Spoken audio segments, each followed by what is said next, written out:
राजस्थान विधानसभा में कांग्रेस की करारी हार को लेकर के कुछ पत्रकारों ने और कांग्रेस विश्लेषकों ने मिलकर के जो अपने विचार प्रस्तुत किए हैं वो इस प्रकार से हैं।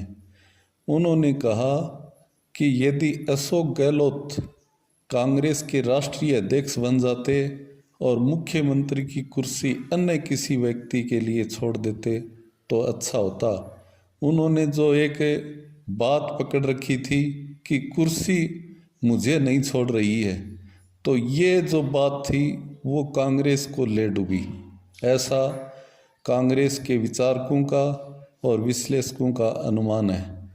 यानी जब कोई चीज़ आप ज़बरदस्ती करते हो तो वो नहीं चल सकती, और प्रजातंत्र के अंदर तो उन्होंने बोला कि कदापि भी नहीं चल सकती। प्रजातंत्र के अंदर तो सब मिलजुल करके काम करते हैं तभी काम चलता है। उन्होंने कहा कि चुनाव आने पर एक होने का नारा देते रहे, लेकिन जनता भी आज क्या है, बहुत ही आगे बढ़ चुकी है।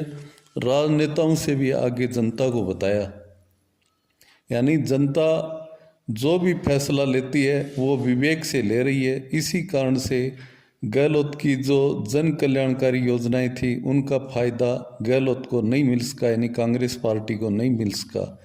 यदि गहलोत उस समय अपनी कुर्सी खाली कर देते तो हो सकता था कि कांग्रेस को निश्चित रूप से राजस्थान के अंदर सफलता मिलती, क्योंकि कोई भी कार्य क्षेत्र में या जनतंत्र में जब किसी का विरोध होता है तो वहाँ से किसी नए चेहरे को उपस्थित करने पर उस जन विरोध को कम करते हुए और लोगों की जन कल्याणकारी योजनाओं को आगे बढ़ाते हुए कोई कार्य किया जाता है, वो प्रजातंत्र के लिए, भविष्य के लिए अच्छा होता है।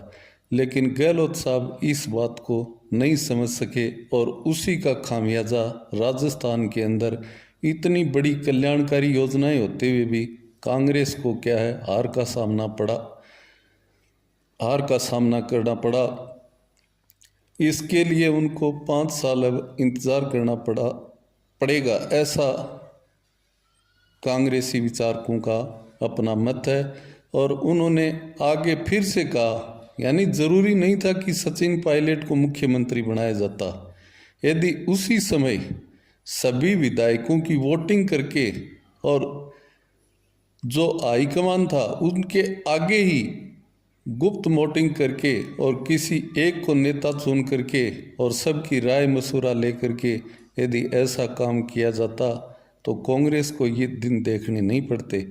और कांग्रेस ने जो अपना घोषणा पत्र यानी 7 गारंटियां अब दी थी, यानी कांग्रेस के पास तो सत्ता थी, उनको सत्ता में रहते हुए काम करना चाहिए था। जैसे उदाहरण के लिए शिवराज सिंह है, तो शिवराज सिंह ने लाडली बहना योजना लागू की, तो उन्होंने लड़कियों के खाते में पहले से ही पैसे डालने शुरू कर दिए। तो इससे क्या है, वहाँ पर बीजेपी की गवर्नमेंट आ गई।